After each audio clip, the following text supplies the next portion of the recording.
I'm James. Brandon just insulted our entire watching experience. And I'm still Kyle.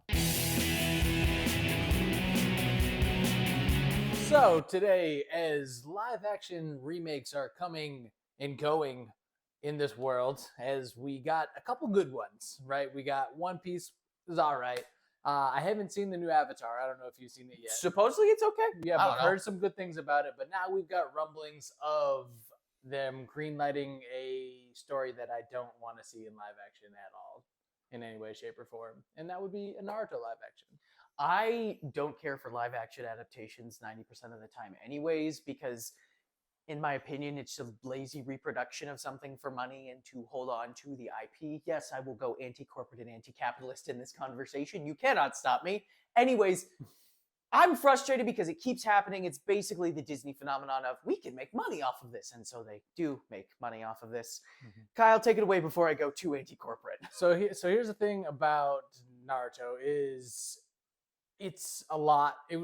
Is going to have to be very heavy on CGI just because of the universe itself. One Piece you can get away with until the later seasons of or the later arcs of One Piece.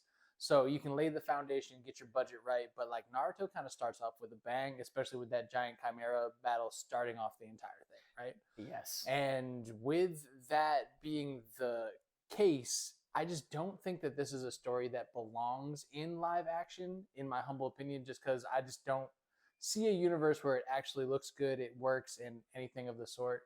But I also said that same thing about One Piece prior to them doing it, so I am hopeful, but not very hopeful in this new era of live action adaptations of things that I hold dearly to my heart. I have to agree with that assessment. A lot of the issues I have with live action and anime adaptations, aside from anti-corporate stuff, is these worlds are made with the medium they are because it works that way.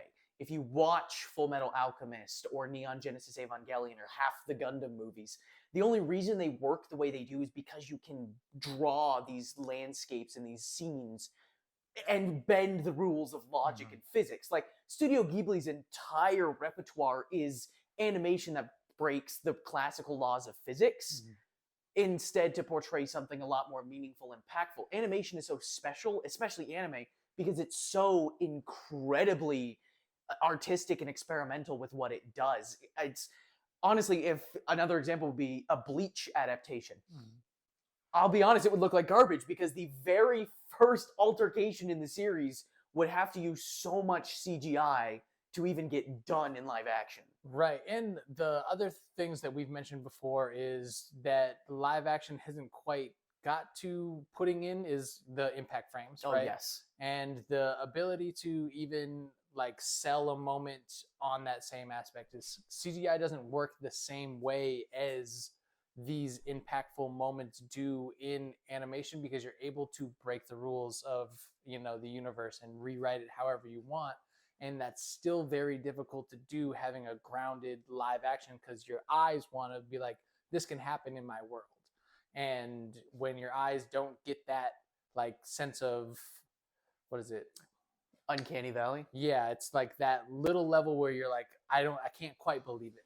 But superheroes work because it doesn't go too far off that spectrum. But when you're talking about like Saiyans and giant flaming foxes and things like that, like your eyes are like, I don't know if this could happen in my world. You know what I mean? So it's very difficult to get there. Which is funny because Scott Pilgrim, the live action, draws heavily from anime and still carries over those classic impact frames and scenes that are over the top with animation and goofy stuff.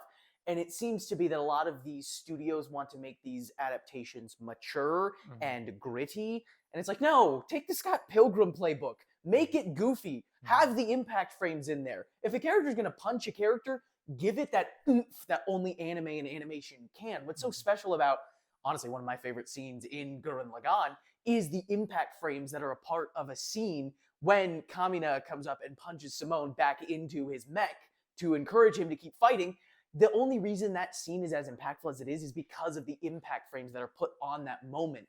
A lot of scenes lose their oomph and their draw when you take away what makes it special and impactful. Yeah, because even with One Piece, the fights that we did see felt more slapsticky than impactful as they have been in when you're watching the anime versus watching the live action. Where in the anime you feel that moment, and even in the earlier like parts of One Piece where the animation's not as great and it doesn't get as flow forward as it does in like the Wano arc and forward and beyond that, you almost feel that like Popeye feel instead of it Yeah, having that same impact more where it rubber kind of hose. feels like it's a loose. It doesn't have the same weight to it. It's again very difficult to do with live action. So Absolutely.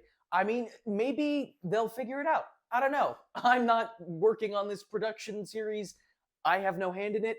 So here's to hoping maybe they will make it a little goofy and slapstick. please, Yes, please. please. Please.